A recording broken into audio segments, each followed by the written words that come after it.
Welcome to the Mitlin Money Mindset. This is a podcast that's all about getting your mind right when it comes to all things money. In every episode, we go deep with engaging guests who provide tangible takeaways and a whole lot of joy along the way.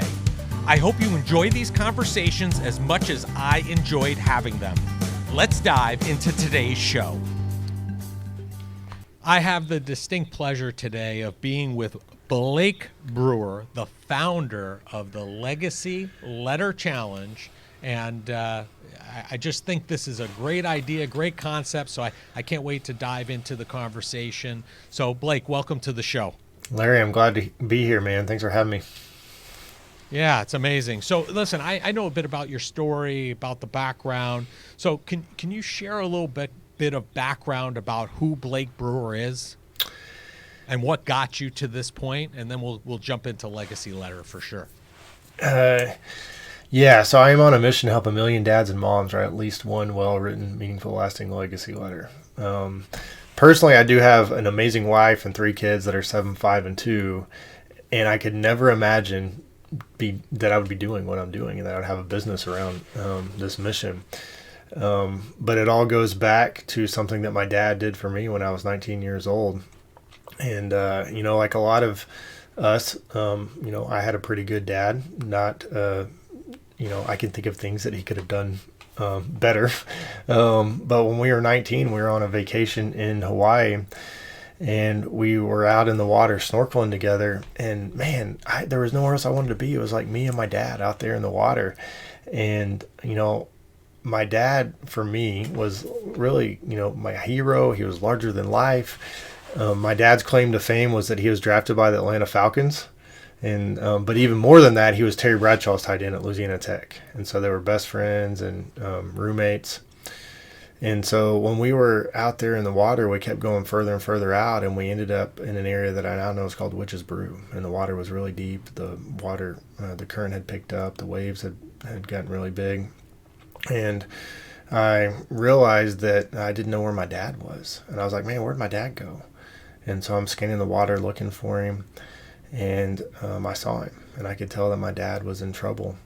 And so I swam to my dad as quickly as I could. But by the time I got to him, he was underneath the water. And he was unconscious. And so I dove down. I wrapped my arms around my dad and brought him back up to the surface and started swimming with him to the shore. And luckily the lifeguard showed up to help. And as they got him to shore, they started doing CPR to my dad. And as I laid there next to my dad, I was just really crying out to God, like, would you please save my dad's life? And I really thought that at any point he was going to come to and his eyes were going to kind of flicker open, the water was going to come out of his mouth. But it never happened. And so my dad ended up drowning. And so it went from one of the best days of my life to the worst in just a matter of minutes. And I'm sitting there next to my dad like, what the heck just happened? Like, he was just with me. And, I'm already asking, how in the heck are we going to make it? Like how are we going to make it without my dad? How am I going to make it? So fast forward a couple hours and we're back in the condo, and I'm sitting on the edge of the bed in the back bedroom, and my mom walks in and she says, I found something in your dad's briefcase that he was going to give you on this trip. I had no idea what she was talking about, but she walked across the room and handed me a letter. And it was everything that I needed in that moment. It was a letter from my dad. And he had no idea when he was writing this that this was going to be his final words to me.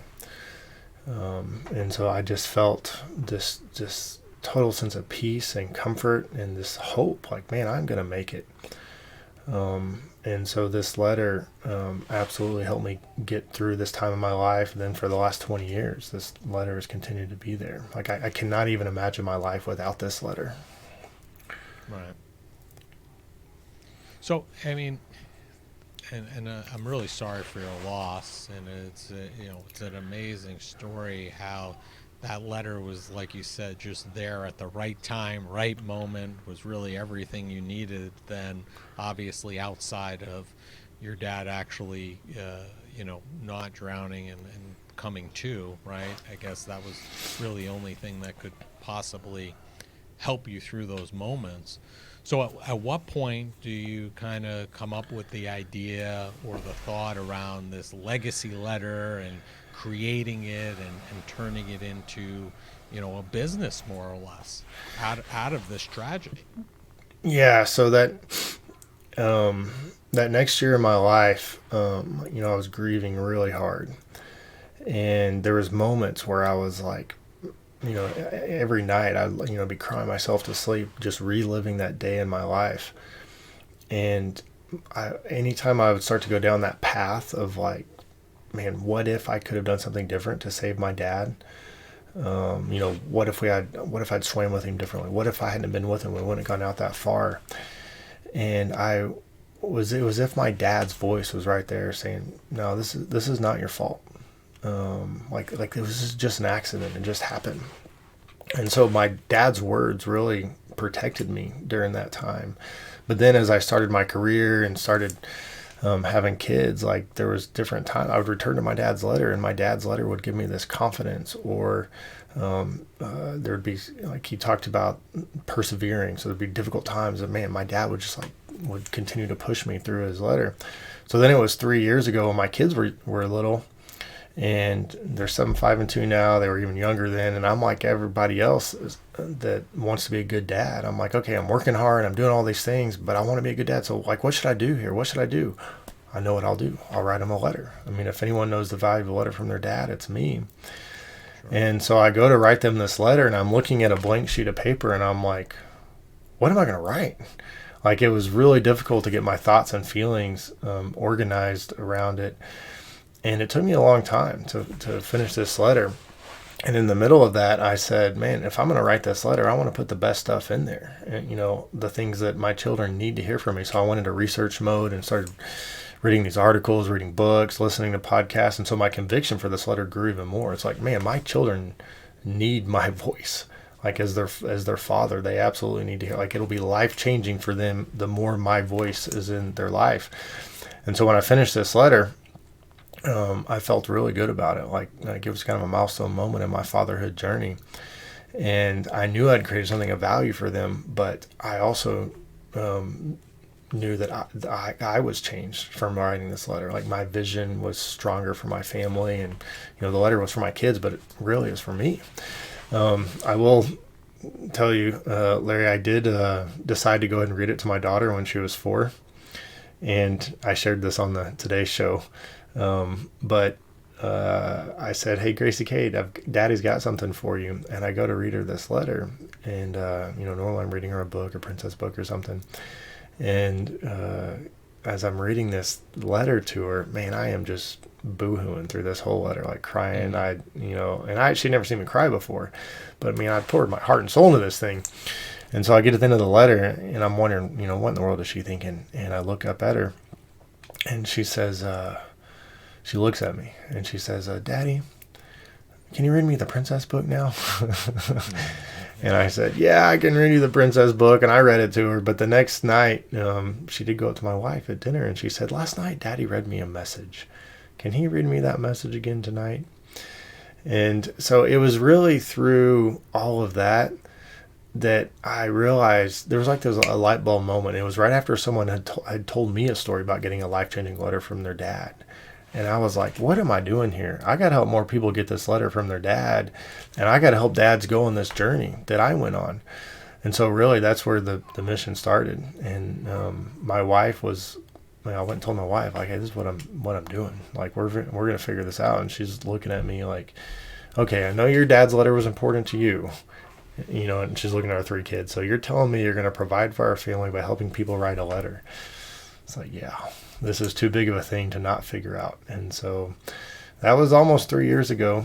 And we're figuring it out. We've been helping dads and now moms write this letter. And starting off, I thought it was just going to be like a B2C play. Like, people were just going to be signing up to write it, and people do. But pretty soon, financial advisors started purchasing my program for their clients, and then business owners started purchasing my program for their employees, either as a team building exercise or just like as a benefit. So, like, we're doing things I never could have thought possible. Sure. Amazing stuff, amazing story. And, as you're telling that story, I'm thinking about the fact, I lost my mom. She passed away at the age of 47 after a 10 plus year battle with cancer. Wow. How old were you? She was diagnosed when I was in my 11 or 12, and she passed away the day after my 23rd birthday. Wow. So that was hard. I think about that, and you telling that story, and it would be great. Like, I have the stories and conversations, but it would be great to have a letter like that, thinking about a situation like she went through, and I was so young at the time. I could see the value in having that letter. And I think one of the things are our children, my children, and in my situation, from my parents, I think children hear the voices of their parents so much. Why do you think having them read our own words, like you have in the letter, and now you're passing on to hopefully have a million others do the same, why do you think reading our words as opposed to hearing it is so much more powerful? Well, there's a couple things going on. Number one, we live in a very noisy, chaotic world with social media, internet. Like, our children, we are trying to get them to hear our words, and the question is, are they hearing it? Like, are they actually receiving it? I mean, I tell my wife things all the time, and the next day I'm like, yeah, I told you that last night. And she's like, no, you didn't. I'm like, no, I know I told you. So I told her, she didn't hear it, she didn't receive it. So, that happens with our children as well. Like, we say things to them, like, I know I've told my children I love them. But then the question is, like, did they actually receive it in a way, and did they receive it in a way that really sticks? And so when you read it, though, and there's no doubt, like, man, does my dad really love me? Yeah, he does. Like, he wrote it right here. Like, it's clear as day. Like, my dad loves me.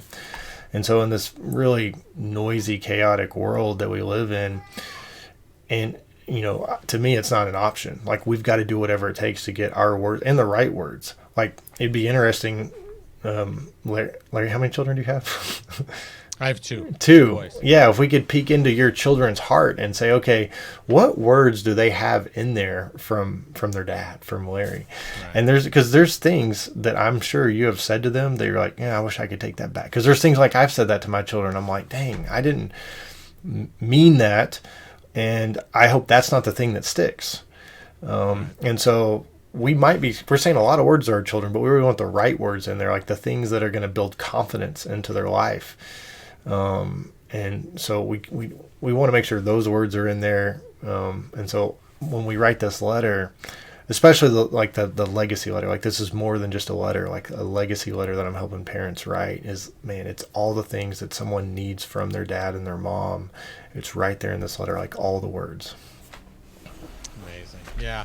And, you have the luxury of putting a lot of thought into it and being very intentional about what's being said and what will be left behind. So I can see. Yeah, and it's lasting. Like, you can return to it. It's return toable, which I made that word up. Yeah. But I have returned to my dad's letter so many times. And, you kind of forget, like, as time goes on, you kind of forget the things that they said. And, but for it to be in the letter and written down, it's like, no, like, I needed that reminder. Yeah. And it's always there for them to go back in any situation, good, bad, or indifferent. They have. And that's what Al Roker said on the Today Show afterwards.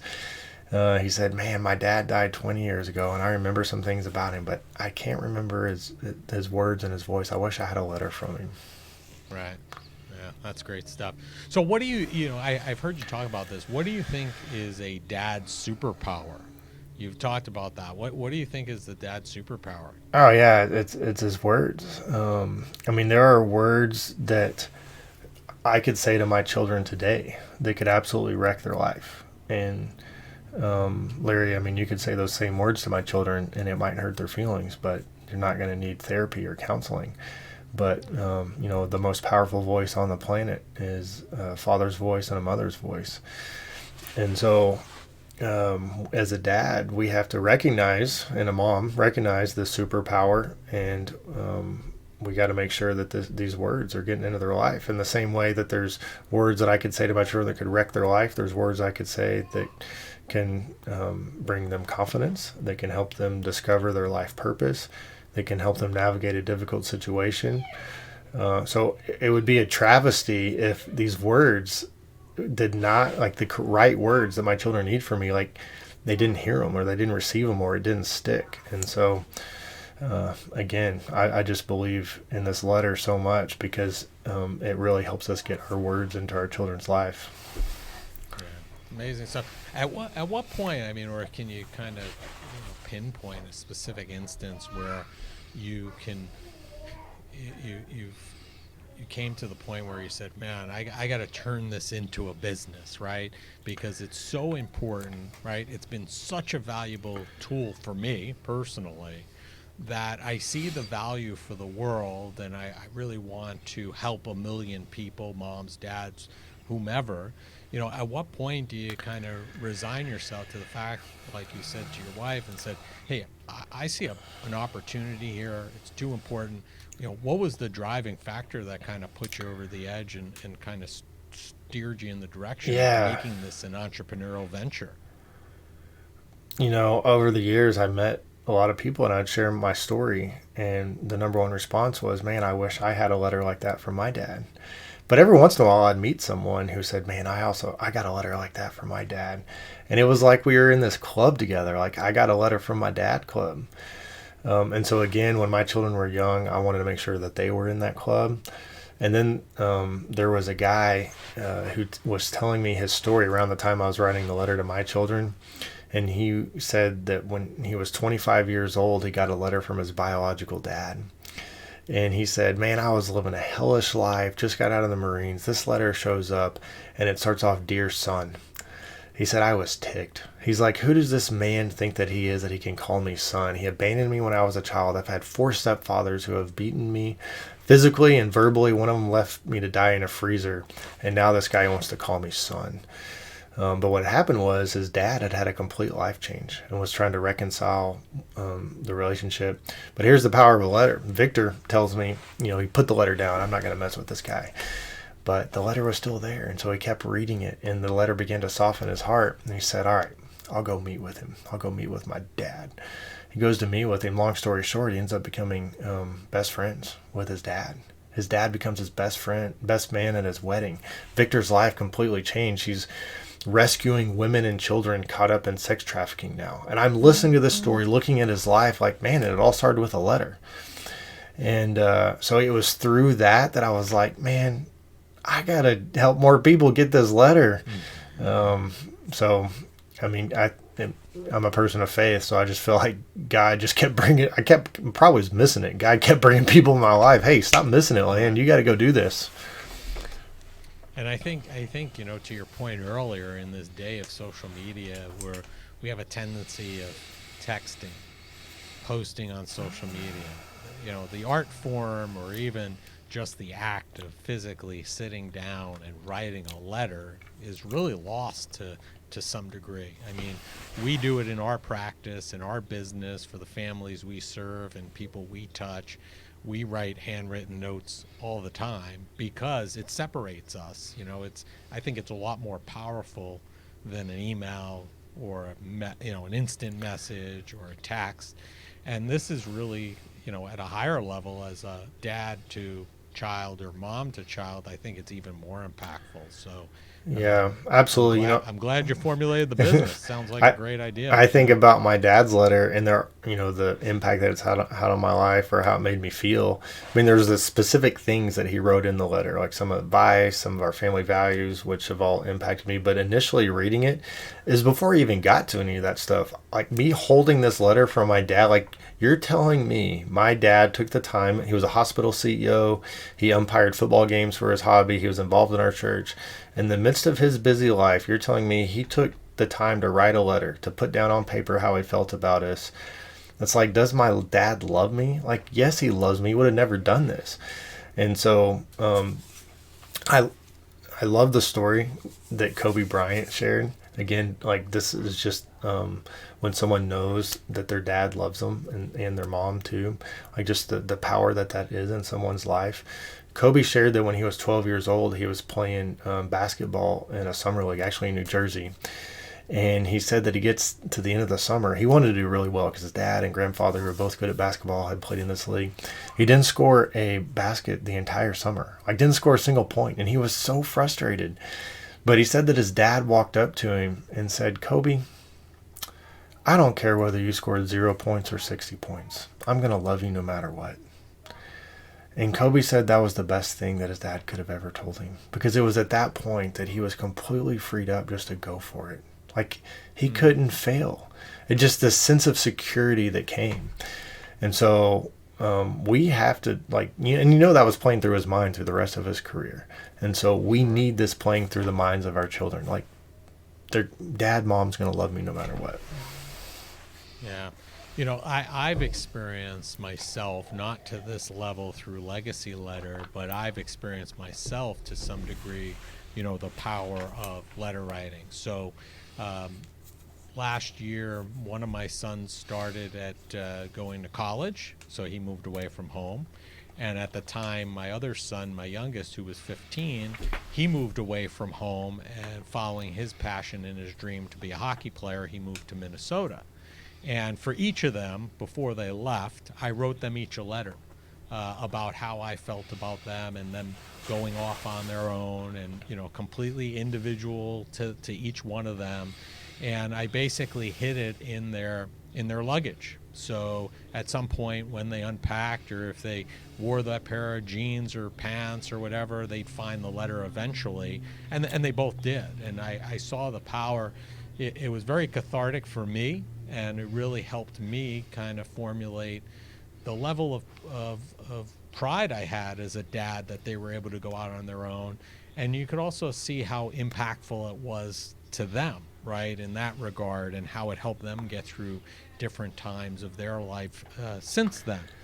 So, and I've also heard that, some of the dads' the letter writing workshops that you've had speak of this power and the exercise that you take them through. Do you have a particular story that perhaps you can share? I know you shared Victor's story, but is there another story that kind of, really accentuates the value and the positivity from going through this type of exercise? And writing the letter? Yeah, I was thinking about that. So there's a guy named Jeff. He was former Delta Force guy. He got a group of guys together, and they were all retired Delta Force.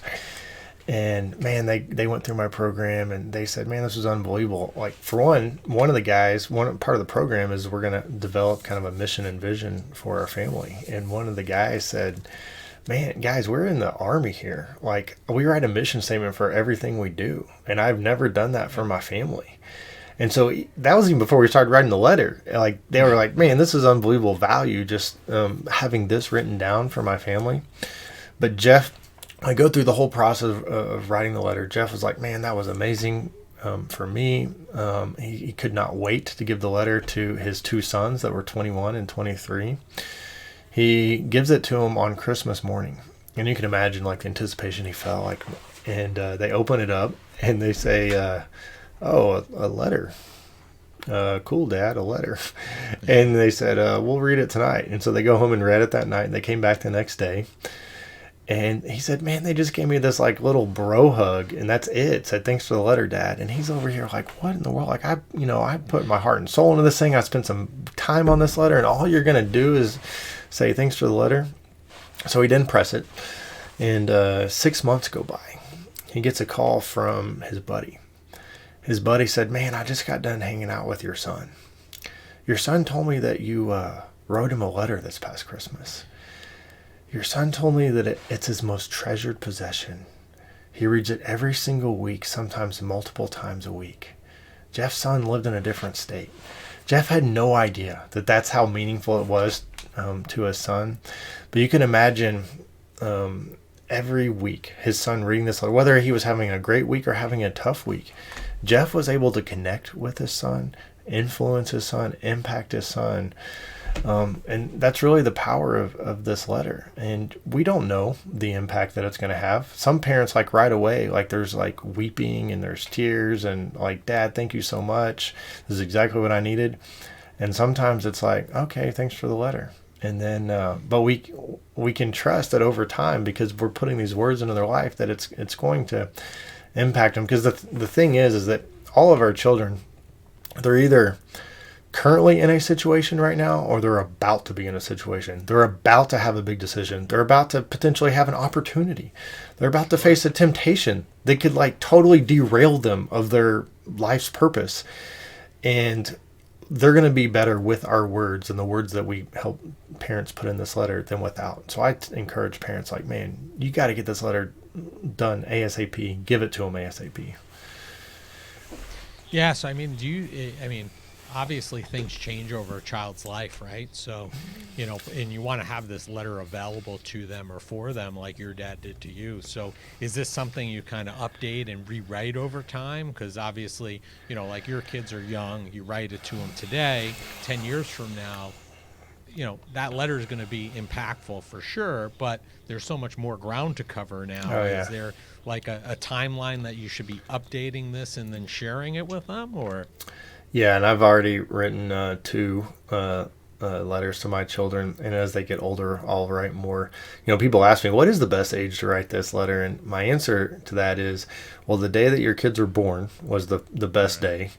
That way they'll have something written down from you if something were to happen to you, but also they'll always be able to go back to see how their dad or their mom felt about them. Like even before they had a personality, or even before you even knew them, like, oh, my dad loved me. Was I proud of me then? To be able to read that. But then absolutely, as you said, as your children get older, and to be able to write another letter, depending on what's going on in their life, and to be able to, we cannot tell our children enough that we love them, that we're proud of them. It's not for what they've done. It's proud of them for who they are, that we believe in them. And so, yeah, I encourage parents, once you've written that one, man, let's keep writing some more. Yeah, I mean, I could see that iteration, and it just reinforces one after the other. And as you tell these stories about the people who've gone through your program, it seems to me, and without knowing them personally, I'm just making an observation based upon the fact pattern that you give me in terms of their careers and what they did. It seems like these are people that typically don't have these types of conversations under normal circumstances for whatever reason, because society has kind of taught us as dads not to have them to begin with, and then if they're military people, it even reinforces that further. So I think it gives them an opportunity to kind of open up and have these conversations that they probably should be anyway, but maybe they're not comfortable doing it verbally face to face. This gives them an outlet to kind of share those feelings and hopefully lead them down a path to eventually have those kinds of conversations. I mean, Yeah. Is that kind of the point too? Yeah, absolutely. I mean, some of the parents are writing this, like, they do a really great job of communicating some of these things, and then some of them, maybe it's a little bit more difficult. But no matter where they're at, I tell them, hey, this is important for you to have this written down. But there is something about being able to write it, and because it can be difficult to have conversations like you're saying, and to get it all out there. Like I can go into, okay, I'm going to have this conversation with my wife, right? And then you start to have the conversation, and then it doesn't come out the way that I meant for it to come out. And then she might say something and the conversation gets derailed, and it's like, oh man, like that's not even where I was trying to go. But when you write it, like you get everything out there, they can read it, they can process it, they can think about it. And so, yeah, absolutely. And people tell me all the time, like, yeah, once I wrote the letter, like you said, we were then able to talk about some of the things that I wrote in the letter, and it was easier to have that dialogue. So, yeah, absolutely. I mean, I see this as a tool really for dads or moms, like you say, to connect with their children on a deeper level. Are there other ways or other takeaways from the actual act of the legacy letter that also help you connect outside of just the letter itself? Well, I mean, you're writing the letter to connect on a deeper level, but then as you think about your children, and the hopes that you have for them, defining success for your children. I mean, this letter is really helping your children achieve the purpose that they could have, like be the best person they can be. And so, it's interesting. Deion Sanders this past week, he was talking about who he tries to recruit to be a quarterback. He's like, man, the quarterback's got to be the smartest guy in the room. So I only recruit guys who come from a dual parent home that are getting, the love from the mom and the dad. And everyone chuckled and laughed. But like we all inherently know that when someone has, the love, and not every situation is able to have that. I mean, but in general, when someone has like a dad and a mom who's not, I would not even say just physically around, but like emotionally connecting with your children, like you're just set up to be that much more successful. So this letter is, and I tell parents this, like, this letter is going to help your children be more emotionally intelligent. Like it just will be. And we know that emotional intelligence is far more important than intel, like IQ, EQ over IQ. Like you can be the smartest person in the room, but if you don't know how to relate with other people, if you can't self-regulate, if you're not self-aware, doesn't matter how smart you are. And so this letter is helping your children grow in those areas. Yeah, amazing stuff. So, we've had a lot of people on the show over the years that have turned tragedy into a life's mission. It happens a lot. What tips do you have for somebody who, might be struggling right now and not in the best place possible, as somebody who's gone through that themselves? Don't try to do it alone. Get some help. I was very lucky to have my dad's letter, and then also some people in my life, like some great family members. And then I had a mentor that I met 3 months after my dad died. Man, I really appreciated anytime someone would give me the opportunity to talk about it. And I had a counselor. So that would probably be my biggest advice. And even in your darkest moment, like just to know that it's going to get better. Like there's this grieving process that happens, and there's moments where it just sucks. But it's going to get better. You just got to keep fighting for it. Yeah, we need to, I think I had a conversation with somebody earlier today, and the key takeaway for us, he's a suicide survivor. He lost his son to suicide. And he said the main thing that he looks for is connection, and having that connection and that conversation and that interaction is so vital and helpful to him moving forward and continuing on the path that he wants to. And I think you're reiterating that as well. I think in this day and age where a lot of us are disconnected because of social media, et cetera, it's even more important for us to have that personal connection now than ever. Especially if you can connect with other people that experienced a loss similar to yours. And one of the things I figured out is that, my dad was the first person I knew that had died. And so I'd never experienced any tragedy like that. Well, but then you start to talk to people, and everybody has experienced on some level some tragedy. It may not have been exactly like mine, but we've all had people die, or maybe you've been through a divorce, or just like some, maybe some childhood trauma. Yeah. And so you realize you're not alone.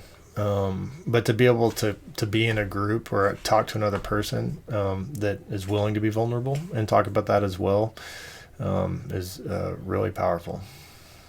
Yeah. Well, Blake, I appreciate you sharing your story. We ask each of our guests, because this is the Mitlin Money Mindset, and we're all about joy on this show, whether it's the joy of writing a letter, whether it's the joy of, having those conversations with your children and leaving an impression on the next generation. But we are all about joy. So our last question for all of our guests is the same, and this will be no different, which is, what did you do today that brought you joy and put you in the right mindset for success? Well, so I do this every day. I write down some things that I'm grateful for. And so today I just wrote down my family, just how grateful I am for my family. I was out of town last week. And so for me, like this week, I'm at home. And then I wrestled a little bit with my son this morning. And man, I just get joy out of wrestling with him. He's 5 years old. And so I would say that. Well, listen, I was wrestling with my 16-year-old this weekend. We were picking him up in Detroit at a hockey event this weekend and bringing him home for spring break. My wife's not too thrilled when we wrestle, but especially now because he's bigger than I am almost, and he's almost there. He's going to take me soon, Yeah. Blake. So I gotta get in my wrestling while I can, but enjoy every minute of that. I enjoy that too, still with both my boys. It's a lot of fun. If people want to, and we'll have all your information and the information about Legacy Letter in the show notes. But if people want to learn more about Legacy Letter or connect with you, what's the easiest and best place for them to do that? Probably Legacy. Just go to legacyletterchallenge.com. You can also follow me on LinkedIn, Blake Brewer. But yeah, legacyletterchallenge.com. And if you want yourself to go through the master class, I do have a free guide, so anyone can download the free guide. Or if you're interested for your clients or your employees, like all that information is there. Amazing. I suggest you take a look. I think it's a great concept. I think families can certainly gain a lot of value. I'm going to be looking at taking care of this for my boys. It's something I've done in the past, and this kind of gives me the inspiration to really continue it and do it again. I did it in that one instance, and it was as impactful for me, like you're saying in your situation, as it was for them. So I'm looking forward to that. I appreciate your time. I appreciate you sharing your story, and make it a great day. Absolutely. Thanks for having me, Larry.